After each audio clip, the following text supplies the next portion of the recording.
Scary stuff. It could be in your home. The government now warning e-cig makers to stop making their packaging look like children's food products.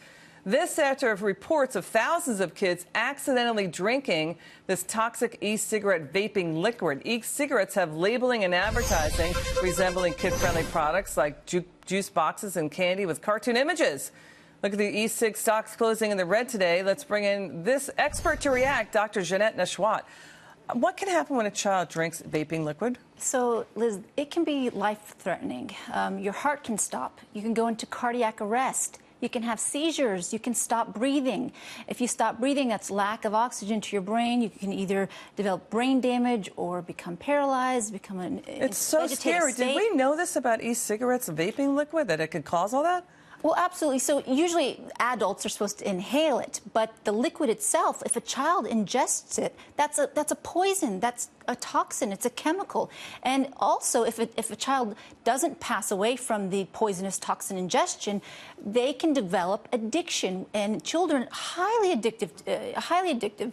Nicotine is highly addictive in children. They're most vulnerable. It's pretty bad that the companies were using kid-friendly type, even though they may have not meant to packaging, right, that caused this. Oh, absolutely. It is just so deceitful and disingenuous, in my opinion. They make it look like candy or juice drinks, yeah. To target our children for the pursuit of profit.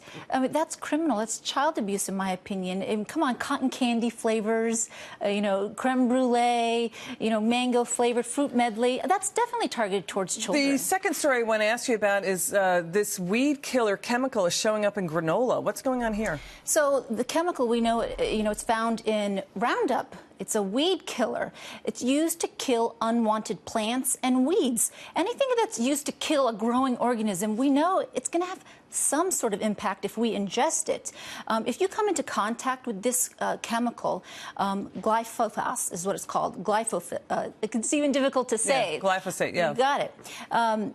You can develop headache, rash, dizziness, nausea, vomiting, seizures. So that's the type of impact that it can have. But the FDA is conducting studies right now and is doing food samples and testing, and those results won't be out till the end of this year or early next year. So we shouldn't jump the gun, but there is concern that there's a link to lymphoma, non-Hodgkin's lymphoma, prostate cancer, birth defects. So what else is this in, this weed killer chemical, besides granola? Very good question. This chemical is in protein bars? It's been around for 40 years. Oh, my God. Who knew? In 2015, the World Health Organization, classified it as possibly carcinogenic, and then the EPA last year said probably it's not carcinogenic, but it's been found in many different types of food, and they're still undergoing testing right now, and the results will be put out soon.